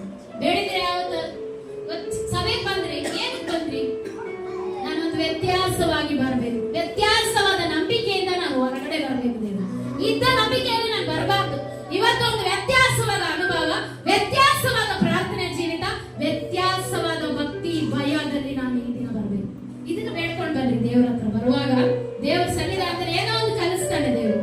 ನನ್ನ ಭಕ್ತಿಯಲ್ಲಿ ವ್ಯತ್ಯಾಸ ಆಗಿದ್ಯಾ, ಭಯದಲ್ಲಿ ವ್ಯತ್ಯಾಸ ಆಗಿದ್ಯಾ, ಅಥವಾ ದೇವರ ಪ್ರಾರ್ಥನೆಯಲ್ಲಿ ವ್ಯತ್ಯಾಸ ಆಗಿದ್ಯಾ? ಎಲ್ಲವನ್ನ ಕಟ್ಟಿ ನಾವು ಕರ್ಕೊಂಡು ಹೋಗ್ಬೇಕು. ಇಲ್ಲಿ ಬಿಡೋದನ್ನ ಬಿಟ್ಟು ತೆಗೆದುಕೊಂಡು ಹೋಗೋದನ್ನ ಏನ್ ತೆಗೆದುಕೊಳ್ಬೇಕು? ಭಯ, ಭಕ್ತಿ, ನಂಬಿಕೆ, ಪ್ರಾರ್ಥನಾ ಜೀವಿತ ಎಲ್ಲವನ್ನ ಇಲ್ಲಿಂದ ತೆಗೆದುಕೊಂಡು ಹೋಗ್ಬೇಕು. ಅದು ವಾರಡಿ ನಿನ್ನನ್ನು ನನ್ನ ಕಾಪಾಡಬೇಕು. ಹಲ್ಲೆಲೂಯಾ. ಚಪ್ಪಾಳೆ ತಟ್ಟಿ ದೇವರಿಗೆ ಒಂದು ಬೆಳವಾದ ಮಹಿಳೆಯನ್ನು ಸಲ್ಲಿಸಿ. ಜೀವಿತ, ಪ್ರಾರ್ಥನಾ ಜೀವಿತ ಒಂದು ಬಿಟ್ಟು ಹೋಗಿದ್ರೆ ದೇವರಿಗೆ ಕೇಳಿ, ದೇವರೇ ನನ್ನ ಈ ಪ್ರಾರ್ಥನಾ ಜೀವಿತವನ್ನು ಕಟ್ಟಿ ಎಬ್ಬಿಸ್ತಾರೆ. ನಿನ್ನನ್ನು ಕಟ್ಟಿ ಎಬ್ಬಿಸೋದು ಇದೊಂದೇ ಜೀವಿತ, ಪ್ರಾರ್ಥನಾ ಜೀವಿತ. ಪ್ರಾರ್ಥನೆ ಮಾಡ್ರೆ ಅಂದ್ರೆ ದೇವರು ಕೇಳಿದ. ನಾನು ಹೇಳಿದೆ ಮೊನ್ನೆ, ಅನ್ನೋದು ಭಕ್ತಿ ಅನ್ನೋದು ದೇವರು ನಮಗೆ ಕೊಡಬೇಕು. ಕೊರ್ಮೆ ನನ್ನ ಪ್ರಾರ್ಥನಾ ಜೀವಿತದಲ್ಲಿ 4 ಪಾಯಿಂಟ್. ಒಂದು, ಭಯ ಭಕ್ತಿ ಉಳ್ಳವನಾಗಿದ್ದ ಕುಟುಂಬ ಸಮೇತ ದೇವರಿಗೆ ಭಯ ಮಾಡ್ತಾರೆ. ಕುಟುಂಬ ಸಮೇತ ನಾವು ಭಯ ಪಡ್ತಾ ಇದೀವ. ಆಮೇಲೆ ನಿತ್ಯ ಪ್ರಾರ್ಥನೆ ಮಾಡ್ತಾ ಇದ್ವಿ. ಒಂದು ದಿನ ಅಲ್ಲ, ಹೋಗ್ಲಿ ಇವತ್ತು ಯಾರ್ಯಾರು ಪ್ರಾರ್ಥನೆ ಮಾಡಿ ಇವತ್ತು ಊಟ ಮಾಡಬೇಡಿ. ಪ್ರಾರ್ಥನೆ ಮಾಡದಿದ್ದವರು ಊಟ ಮಾಡ್ಬೇಕು. ನೋಡೋಣ, ಹಂಗೆ ಇರ್ತೀರಾ? ಹೊಟ್ಟೆನೇ ನಿಮಗೆ ಕಾಯ್ದಿಲ್ಲ ಅಂದ್ರೆ ದೇವ್ರ ಹೆಂಗ್ ಸುಮ್ಮನೆ ಇರ್ತಾನೆ ಹೇಳಿ? ದೇವ್ರು ನಿಮ್ಗೆ ಹೊಟ್ಟೆನೇ ಕಾಯಕ್ಕಾಗಿಲ್ಲ ಅಂದ್ರೆ ದೇವ್ರ ಹೆಂಗ್ ಸುಮ್ಮನೆ ಇರ್ತಾನೆ? ನಿಮ್ಗೆ ಎಲ್ಲ ಕೊಡ್ಬೇಕು. ಆಸ್ತಿ ಬೇಕು, ಅಂತಸ್ತು ಬೇಕು, ಆರೋಗ್ಯ ಬೇಕು, ಸಮಾಧಾನ ಬೇಕು, ಎಲ್ಲ ಬೇಕು, ಪ್ರಾರ್ಥನೆ ಬೇಕು. ಹಂಗಂದ್ರೆ ಹೆಂಗೆ? ಒಂದೇ ಹೇಳ್ತೀನಿ, ನೀವೇನ್ ಮಾಡ್ತೀರೋ ಪ್ರಾರ್ಥನಾ ಜೀವಿತ, ಅದೇ ನಿಮ್ಮ ಭಯ ಭಕ್ತಿ ನಿತ್ಯದ ಪ್ರಾರ್ಥನೆ ದೇವರು ನಿಮ್ಮನ್ನು ಕಟ್ಟಿ ಎಬ್ಬಿಸೋದು. ನಿನ್ನ ದಾನ ಧರ್ಮಗಳು, ಕೊರ್ನೇಲನ ದಾನ ಧರ್ಮಗಳು ಏರಿ ಹೋದವಂತೆ. ಎಲ್ಲಿ ಹೋಯ್ತು? ದೇವರ ಬಳಿಗೆ ಏರಿ ಹೋದು. ದೇವರ ಬಳಿಗೆ ಏರಿ ಹೋಗ್ಬೇಕಾದ್ರೆ ನಮ್ಮ ಪ್ರಾರ್ಥನೆ ಎಲ್ಲಿರ್ಬೇಕು? ನಿತ್ಯ ಪ್ರಾರ್ಥನೆ ಮಾಡಬೇಕು. ಅವಾಗ ದಾನ ಧರ್ಮಗಳು. ಈಗ ಒಬ್ಬನಿಗೆ ವೀಸಾ ಇರುತ್ತೆ ಅಮೆರಿಕಕ್ಕೆ ಹೋಗಕ್ಕೆ, ಇನ್ನೊಬ್ಬನಿಗೆ ಏನೂ ಇರೋದಿಲ್ಲ. ಹಾಗಾದ್ರೆ ಅವನ್ನ ಇದು ಅಮೆರಿಕ ಕರ್ಕೊಂಡು ಹೋಗ್ತಾರ? ಒಳ್ಳೆ ಕೆಲಸ ಮಾಡಿದಾನಪ್ಪ, ದಾನ ಧರ್ಮ ಮಾಡಿದಾನೆ, ಊಟ ಹಾಕಿದಾನೆ, ಬಟ್ಟೆ ಇಲ್ಲದವ್ರು ಬಟ್ಟೆ ಕೊಟ್ಟಿದ್ದಾನೆ, ಎಲ್ಲ ಕೊಟ್ಟಿದ್ದಾನೆ. ಅವ್ನ್ ಯಾಕೆ ಪರಲೋಕಕ್ಕೆ ಹೋಗ? ಅವನು ಯಾಕೆ ಅದಕ್ಕೆ ಅಮೆರಿಕಕ್ಕೆ ಹೋಗಲ್ಲ? ವೀಸಾ ಇಲ್ಲ. ವೀಸಾ ಇಲ್ಲ ಆದ್ರೂ ಕೂಡ ಅವ್ನು ಒಳ್ಳೆ ಕೆಲಸ ಮಾಡಿದಾನಲ್ಲ, ತಗೊಂಡು ಹೋಗ್ಬೋದಲ್ಲ ಅವನ್ನ. ಹಂಗಾದ್ರೆ ಪರಲೋಕಕ್ಕೆ ಹೋಗ್ಬೇಕಾದ್ರೂ ನಿನ್ನ ಪ್ರಾರ್ಥನಾ ಜೀವಿತ, ಪಾಸ್ಪೋರ್ಟ್, ರಕ್ಷಣೆ ಎಂಬ ಪಾಸ್ಪೋರ್ಟ್ ಬೇಕು. ಇಲ್ಲ ಅಂದ್ರೆ ಪರಲೋಕಕ್ಕೆ ಎಂಟ್ರಿ ಇಲ್ಲ. ನೀನ್ ದಾನ ಧರ್ಮ ಮಾಡಿರ್ಬೋದು, ಅದೆಲ್ಲ ದೇವರಿಗೆ ಮುಖ್ಯ ಅಲ್ಲ. ನನ್ನ ರಕ್ಷಣೆ ಮುಖ್ಯ. ನಿನ್ನ ಹೆಸರು ಜೀವಬಾಧಿಯರ ಪಟ್ಟಿಯಲ್ಲಿದ್ಯಾ ಅದು ಮುಖ್ಯ. ಅಲ್ಲಿ ನಿನ್ನ ರಿಜಿಸ್ಟ್ರೇಷನ್ ಆಗಿರ್ಬೇಕು, ಸೈನ್ ಆಗಿರ್ಬೇಕು ದೇವರು, ಆಗ್ಲೇ ಪರಲೋಕಕ್ಕೆ. ನೀನ್ ದಾನ ಧರ್ಮ ಮಾಡು, ಏನೇ ಮಾಡು, ಅದೆಲ್ಲ ಲೆಕ್ಕಕ್ಕೆ ಬರುವುದಿಲ್ಲ. ರಕ್ಷಣೆಯ ಸರ್ಟಿಫಿಕೇಟ್ ಒಂದು ದೇವರಲ್ಲಿ ಬೇಕು. ಅದು ಇದ್ರೆ ನಿನ್ನನ್ನ ಪರಲೋಕಕ್ಕೆ ಈಸಿಯಾಗಿ ಕರ್ಕೊಂಡು ಹೋಗ್ತಾರೆ. ಹಂಗೆ ಪ್ರಾರ್ಥನಾ ಜೀವಿತ ವೃದ್ಧಿ ಆಗ್ಬೇಕು, ಭಕ್ತಿ ವೃದ್ಧಿ ಆಗ್ಬೇಕು, ಭಯ ಭಕ್ತಿ ದೇವರಲ್ಲಿ. ಭಕ್ತಿ ಇದ್ರೆ ಭಯ ಇಲ್ಲ ಅಂದ್ರೆ ಏನ್ ಮಾಡೋದು? ಭಕ್ತಿ ಇದೆ, ಪೂರ್ತಿ ಭಕ್ತಿ ಇದೆ, ದೇವ್ರಂದ್ರೆ ನಮ್ಗೆ ಇಷ್ಟ. ಭಯನೇ ಇಲ್ಲ ಅಂದ್ರೆ, ಭಯ ಇಲ್ಲ ಅಂದ್ರೇನೆ ಪಾಪ ಮಾಡೋದು. ದೇವ್ರ ಮೇಲೆ ಭಯ ಇದ್ರೆ ಪಾಪ ಮಾಡೋದಿಲ್ಲ, ಎದುರ್ತೀವಿ, ಏನಕ್ಕೆಲ್ಲ ಎದುರ್ತೀವಿ. ಅದಕ್ಕೆ ಭಯ ಭಕ್ತಿ ಎರಡು ಬೇಕು. ಹಾಗೆ ನಿತ್ಯವೂ ಪ್ರಾರ್ಥನೆ ಮಾಡಬೇಕು. ಊಟ ಹೆಂಗ್ ನೆನಪಾಗುತ್ತೋ ಪ್ರಾರ್ಥನೆ ಕೂಡ ಹಂಗೆ ನೆನಪಾಗ್ಬೇಕು. ಪ್ರಾರ್ಥನೆ ಇಲ್ಲ ಅಂದ್ರೆ ಊಟ ಮಾಡಕ್ ಹೋಗ್ಬೇಕು. ನಮ್ಮ ಮನೇಲಿ ಹಂಗೆ ಹೇಳ್ತೀನಿ, ಊಟ ಹೆಂಗ್ ಮಾಡಿದೆ, ಊಟ ನಿನಗೆ ಹೆಂಗ್ ಬೇಕು, ಪ್ರಾರ್ಥನೆ ಯಾಕೆ ಬೇಡ? ಪ್ರಾರ್ಥನೆ ಮಾಡದೆ ಊಟ ಹೆಂಗ್ ಮಾಡ್ತೀಯ? ಆತ್ಮಿಕ ಮನುಷ್ಯ ಸತ್ತು ಹೋಗ್ತಾ ಇದ್ದಾನೆ, ಅದಕ್ಕೆ ಹಸು ಆಗ್ತಾ ಇದೆ. ಹಾಗೆ ಆತನ ಆತ್ಮಿಕ ಜೀವಿತ ದಷ್ಟ ಪುಷ್ಟವಾಗಿತ್ತು. ಕನಸುಗಳ ಅರ್ಥವನ್ನ ಹಾಗೆ ಹೇಳ್ತಾ ಇದ್ದ. ಅದು ಯಾವುದರಿಂದ? ನಿತ್ಯವೂ ಪ್ರಾರ್ಥನೆ, ಮೂರಾವರ್ತಿ ಪ್ರಾರ್ಥನೆ ಮಾಡ್ತಾ ಇದ್ದ. ದಾನಿಯೇಲನಿಗೆ ದೈವ ಉತ್ತರಗಳನ್ನ ಹೇಳುವ ದೈವ ಶಕ್ತಿ ಇದೆ ಅಂದ್ರೆ ನಿನ್ನಲ್ಲಿ ನನ್ನಲ್ಲಿ ಆ ಶಕ್ತಿಯನ್ನ ಕೊಡ್ತಾರೆ ದೇವರು. ನೀವು ಅನ್ಕೊಂಡ್ರೆ ಪ್ರಾರ್ಥನೆ ಮಾಡಿ, ಆ ದೈವ ಶಕ್ತಿ ನಿಮಗೂ ಇದೆ, ನಿನಗೂ ಇದೆ. ಅದು ನೀನು ತಿಳ್ಕೊಂಡಿಲ್ಲ ಅಷ್ಟೇ. ನಿನಗೂ ದೇವರು ಆ ಶಕ್ತಿಯನ್ನು ಕೊಟ್ಟಿದ್ದಾನೆ. ಕನಸುಗಳ ಅರ್ಥ ಹೇಳುವವರ, ಕನಸು ದರ್ಶನಗಳನ್ನ ವಿವರಿಸುವವರ ಎಲ್ಲವನ್ನು ಕೊಟ್ಟಿದ್ದಾರೆ. ಆದ್ರೆ ನಾವೇ ಅದನ್ನು ಉಪಯೋಗಿಸ್ತಾ ಇಲ್ಲ. ಹಾಗೆ ಪ್ರಕಟಣೆ ಗ್ರಂಥ 1ನೇ ತೆಗಿ, 2ನೇ ಅಧ್ಯಾಯ 4ನೇ ವಚನ ಓದಿ. ಪ್ರಕಟಣೆ 2ನೇ ಅಧ್ಯಾಯ. ಆದರೆ ಮೊದಲು ನಿನಗಿದ್ದ ಪ್ರೀತಿಯನ್ನು ನೀನು ಬಿಟ್ಟು ಬಿಟ್ಟಿದ್ದಿ ಎಂದು ನಾನು ನಿನ್ನ ಮೇಲೆ ತಪ್ಪು ಹೊರಿಸಬೇಕಾಗುತ್ತದೆ. ಏನು ಹೊರಿಸಬೇಕು? ತಪ್ಪು. ಯಾವ ಪತ್ರಿಕೆಗೆ ಹೇಳ್ತಾ ಇದ್ದಾರೆ ಇದನ್ನ? ಎಫೆಸ ಪಟ್ಟಣಕ್ಕೆ ದೇವರು ಯೋಹಾನನ ಮುಖಾಂತರ ಪ್ರಕಟಣೆ ನಡೆಸ್ತಾ ಇದೆ. ನೀ ನನ್ನ ಮೇಲೆ ಮೊದಲಿದ್ದ ಪ್ರೀತಿ ಬಿಟ್ಟು ಹೋಗಿದೆ. ನೀವೇ ನೆನ್ಕೊಳ್ಳಿ, ಮೊದಲಿದ್ದ ಭಕ್ತಿ, ಮೊದಲಿದ್ದ ಪ್ರಾರ್ಥನಾ ಜೀವಿತ, ಮೊದಲಿದ್ದ ಏನಾದ್ರು ಬೇಕಂದ್ರೆ ಹಂಗೆ ಮೊದಲಲ್ಲೇ ನಿಂತು ಬಿಡೋದು. ಆಗ ಈಗ ಮೊದಲು ಏನಿಲ್ಲ, ಹಂಗೆ ಕೂತ್ಕೊಂಡು ಸ್ತೋತ್ರ ಸ್ತೋತ್ರ ಎಲ್ಲೋಯ್ತು ಭಕ್ತಿ? ಮೊದಲಿದ್ದಂತ ಭಕ್ತಿ ಈಗ ಎಲ್ಲಿ? ದೇವ್ರು ಕೇಳ್ತಾರೆ, ನಾನಲ್ಲ. ದೇವ್ರ ವಾಕ್ಯ ಏನ್ ಹೇಳ್ತದೆ? ನೀನು ನನ್ನ ಮೇಲೆ ಇಟ್ಟಂತ ಮೊದಲಿದ್ದಂತ ಆ ಪ್ರೀತಿ ಬಿಟ್ಟು ಬಿಟ್ಟಿದೀಯಾ ಎಂದು ಏನ್ ಹೇಳ್ತಿದ್ದಾರೆ? ತಪ್ಪು. ಯಾರ ಮೇಲೆ? ನನ್ನ ಮೇಲೆ, ನಿಮ್ಮ ಮೇಲೆ ದೇವರು ತಪ್ಪು ಹೊರಿಸ್ತಾ ಇದೆ. ಮೊದಲಿದ್ದ ಪ್ರೀತಿ ಇಲ್ಲ, ಮೊದಲಿದ್ದ ಪ್ರಾರ್ಥನಾ ಜೀವಿತ ಇಲ್ಲ, ಮೊದಲಿದ್ದ ಭಯ ಭಕ್ತಿ ಇಲ್ಲ. ಮೊದಲು ಹೋಗ್ತಾ ಇದ್ದಂಗೆ ದೇವರ ಸನ್ನಿಧಿಗೆ ಹೋಗ್ತಾಗ್ಲಿ, ಉಪವಾಸ ಪ್ರಾರ್ಥನೆ ಮಾಡೋದಾಗ್ಲಿ ಎಲ್ಲ ಬಂದು. ಹಾಗಾದ್ರೆ ದೇವ್ರು ಹೇಳ್ತಾ ಇದ್ದಾನೆ, ನಿನ್ನ ನನ್ನ ಮೇಲೆ ತಪ್ಪು ಹೊರಿಸ್ತಾ ಇದ್ದಾನೆ. ಮೊದಲಿದ್ದಂತ ಪ್ರಾರ್ಥನೆ ಜೀವಿತ, ಮೊದಲಿದ್ದಂತ ಪ್ರಾರ್ಥನೆ ಭಯ ಭಕ್ತಿ ಈಗ ಮತ್ತೆ ದೇವರು ಕಟ್ಟಿ ಎಬ್ಬಿಸುವಾಗ ನೀವೇನ್ ಮಾಡ್ಬೇಕು? ಪ್ರಾರ್ಥನೆ ನೆನಪಿಗೆ ತಂದುಕೊಂಡು ಎಲ್ಲಿ ತಿರುಗಬೇಕು? ದೇವರ ಕಡೆಗೆ ತಿರುಗಿಕೊಳ್ಳಿರಿ. ಈಗಲೂ ಸಮಯ ಇದೆ. ಯಾರ ಕಡೆಗೆ ತಿರುಗಬೇಕು? ಮನುಷ್ಯರ ಕಡೆ ತಿರುಗಿ ಆಮೇಲೆ ರಪ್ಪ ಅಂತ ಇಟ್ಬಿಟ್ರು. ಆಮೇಲೆ ದೇವರ ಕಡೆಗೆ ತಿರುಗಿಕೊಂಡಾಗ ಆತನು ನಿಮ್ಮನ್ನ ಕಟಾಕ್ಷಿಸ್ತಾನೆ. ಏನ್ ಮಾಡ್ತಾನೆ? ಕಟಾಕ್ಷಿಸುತ್ತಾನೆ. ದೇವರ ಕಡೆಗೆ ತಿರುಗಿಕೊಳ್ಳಿರಿ. ಎಲೆ ಸರ್ಪ ಜಾತಿಯವರೇ ಅಂತ ಯಾರು ಹೇಳಿದ್ರು? ಸ್ನಾನಿಕನಾದ ಯೋಹಾನನು ಜನರಿಗೆ ಹೇಳ್ತಾನೆ, ಎಲೆ ಸರ್ಪ ಜಾತಿಯವರೇ, ಮುಂದೆ ಬರುವ ದೇವರ ಕೋಪಕ್ಕೆ ತಪ್ಪಿಸಿಕೊಳ್ಳೋದಕ್ಕೆ ನಿಮ್ಮನ್ನು ನಾನು ಎಚ್ಚರಿಸ್ತಾ ಇದ್ದೇನೆ ಅಂತ. ಹಾಗಾದ್ರೆ ದೇವರ ಕರಡಿಗೆ ತಿರುಗಿತೆಂಬುದಾಗಿ ನಿಮ್ಮನ್ನ ತಕ್ಕ ಫಲದಲ್ಲಿ ತೋರಿಸಿಕೊಡಿ ನೋಡೋಣ. ದೇವರ ಕಡೆಗೆ ತಿರುಗಿದ್ದೀರಾ, ತಕ್ಕ ಫಲದಲ್ಲಿ ನೀವು ತೋರಿಸಿ ನೋಡೋಣ ಅಂತ ಚಾಲೆಂಜ್ ಆಗ್ತಾ ಇದೆ. ಯಾರಿಗೆ? ಜನರಿಗೆ, ಇಸ್ರಾಯೇಲ್ ಜನರಿಗೆ ಬೋಧಿಸುವುದಕ್ಕಾಗಿ ಸ್ನಾನಿಕನಾದ ಯೋಹಾನನನ್ನ ಕಲಿಸಿದ್ರು ದೇವರು. ಹಾಗೆ ಇನ್ನೊಂದು ಕೊನೆಯದಾಗಿ ಮುಗಿಸ್ತೇನೆ. ನಂದು ಮುಗೀತು, ಟೈಮ್ ಮುಗೀತು ಅನ್ಸುತ್ತೆ. ಮುಗೀತಾ? ಓಕೆ. ಇನ್ನೊಂದೇ ಒಂದು ಯೋಹಾನ ಬರೆದ ಸುವಾರ್ತೆ 16ನೇ ಅಧ್ಯಾಯ 30ನೇ ವಚನ ಓದಿ. ನೀನು ಸಮಸ್ತವನ್ನು ತಿಳಿದವನೆಂದು ನಿನಗೆ ಪ್ರಶ್ನೆ ಮಾಡಬೇಕಾದ ಅವಶ್ಯವಿಲ್ಲವೆಂದು ಈಗ ತಿಳಿಯಿತು. ಇದರಿಂದ ನಿನ್ನನ್ನು ದೇವರ ಬಳಿಯಿಂದ ಬಂದವನೆಂದು ನಂಬುತ್ತೇವೆ ಅಂತದಕ್ಕೆ ಯೇಸು, ಈಗ ನಂಬುತ್ತೀರೋ? ನೋಡಿರಿ, ನಿಮ್ಮಲ್ಲಿ ಸಾಕು. ನೀನು ಸಮಸ್ತವನ್ನು ತಿಳಿದವನೆಂದು ನಿನಗೆ ಪ್ರಶ್ನೆ ಮಾಡಬೇಕಾದ ಅವಶ್ಯವಿಲ್ಲ. ದೇವರಿಗೆ ಸಮಸ್ತವನ್ನ ಗೊತ್ತಿದೆ. ಗೊತ್ತಾದ್ಮೇಲೆ ನಾವು ಪ್ರಶ್ನೆ ಮಾಡುವ ಅವಶ್ಯಕತೆ ಇಲ್ಲ. ದೇವರಿಗೆ ಪೇತ್ರನಿಗೆ ಹೇಳ್ತೇನೆ ಒಂದ್ಸಾರಿ, ಪೇತ್ರನೇ ನನ್ನ ಮೇಲೆ ನಿನಗೆ ಮಮತೆ ಇದೆಯಾ? ಪೇತ್ರನೇ, ನನ್ನ ಮೇಲೆ ನಿನಗೆ ಮಮತೆ ಇದೆ, ನೀನೇ ಬಂಧಿಸುವ. ಮತ್ತೆ ಹೇಳ್ತಾರೆ, ಪೇತ್ರನೇ, ಸೀಮೋನನ ಮಗನಾದ ಪೇತ್ರನೇ, ನನ್ನ ಮೇಲೆ ಮಮತೆ ಇದೆ, ನೀನೇ ಬಂಧಿಸುವ. ನನ್ನ ಕುರಿಗಳನ್ನ ಬಾಯಿ. 3 ಸಾರಿ ಕೇಳ್ತಾರೆ. ಇವತ್ತು ದೇವರು ಕೂಡ ನಮ್ಮಲ್ಲಿ ಕೇಳ್ತಾರೆ, ನನ್ನ ಮೇಲೆ ಪ್ರೀತಿ ಇದೆಯಾ ನಿಮಗೆ? ದೇವರು ನಮ್ಮ ಮೇಲೆ ಅಪಾರವಾದ ಪ್ರೀತಿ ಇಟ್ಟಿದ್ದಾರೆ. ಆತ ನಮ್ಮ ಮೇಲೆ ಅಪಾರವಾದ ಮಹಿಮೆಯನ್ನು ಸುರಿಸಿದ್ದಾನೆ, ಅಪಾರವಾದಂತ ದೈವಿಕ ಶಕ್ತಿಯನ್ನು ನಮ್ಮ ಮೇಲೆ ಇರಿಸಿದ್ದಾನೆ. ಇವತ್ತು ನಾನೇನು ಸುಖವಾಗಿ, ಆರೋಗ್ಯವಾಗಿ, ಸಮಾಧಾನವಾಗಿ ಇದ್ದೀವಂದ್ರೆ ಅದು ದೇವರಿಟ್ಟ ನಮ್ಮ ಮೇಲೆ ಕೃಪೆ. ಕೃಪೆ ಹೆಂಗ್ ಸಿಗುತ್ತೆ ಗೊತ್ತಾ? ಎಲ್ಲ ಕಳ್ಕೊಂಡಿರ್ತಾರಲ್ಲ ಅವ್ರಿಗೆ ಕೊಡುವಂತದ್ದೇ ದೇವ್ರ ಕೃಪೆ. ಇರೋವ್ರಿಗೆ ಕೊಡೋದಿಲ್ಲ ಕೃಪೆ, ಇರೋವ್ರಿಗೆ ಸಿಗೋದಿಲ್ಲ, ಇಲ್ಲದವರಿಗೆ ಕೊಡುವಂತದ್ದೇ ದೇವರ ಕೃಪೆ. ಇವತ್ತು ನಮ್ಮನ್ನು ನಾವು ಪರೀಕ್ಷೆ ಮಾಡ್ಕೊಳ್ಳೋಣ. ಯಾವ ಸ್ಥಿತಿಯಲ್ಲಿದೆ ನಮ್ಮ ಆತ್ಮಿಕ ಸ್ಥಿತಿ? ನಂಬಿಕೆ ಯಾವ ಸ್ಥಿತಿಯಲ್ಲಿದೆ? ನನ್ನ ಪ್ರಾರ್ಥನಾ ಜೀವಿತ ಯಾವ ಸ್ಥಿತಿಯಲ್ಲಿದೆ? ನೀವೇ ಪರೀಕ್ಷೆ ಮಾಡಿ, ಬೇರೆ ಏನಿಲ್ಲ. ಕೆಲಸಕ್ಕೆ ಟೈಮ್ ಇದೆ, ಅದಕ್ಕೆ ಚಾಚು ತಪ್ಪದೆ ಕೆಲಸ ಮಾಡ್ತೀವಿ. ಬಟ್ಟೆ, ನಮ್ದು ಏನಾದ್ರೂ ಡ್ರೆಸ್ಗಳು ಏನೇ ಆದ್ರೂ ಅದನ್ನ ಚಾಚು ತಪ್ಪದೆ ಮಾಡ್ತೀವಿ. ಪ್ರಾರ್ಥನೆಗೆ ಟೈಮ್ ಕೊಟ್ಟಿದ್ದೀವ? ನಿಮ್ಮನ್ನೇ ನೀವು ಪರೀಕ್ಷೆ ಮಾಡ್ಕೊಳ್ಳಿ, ಬೇರೆ ಯಾರು ಪರೀಕ್ಷೆ ಮಾಡೋ ಅವಶ್ಯಕತೆ ಇಲ್ಲ. ಇವತ್ತೇ ಪರೀಕ್ಷೆ ಮಾಡ್ಕೊಳ್ಳಿ. ಅಲ್ಲಿಂದ ಎದ್ದು ನಿಂತ್ರೆ ಖಂಡಿತ ನಿಮ್ಮ ಜೀವಿತವನ್ನು ಕಟ್ಟಿ ಎದ್ದೇಳ್ಬೇಕಷ್ಟೇ. ನಮ್ಮ ಜೀವಿತ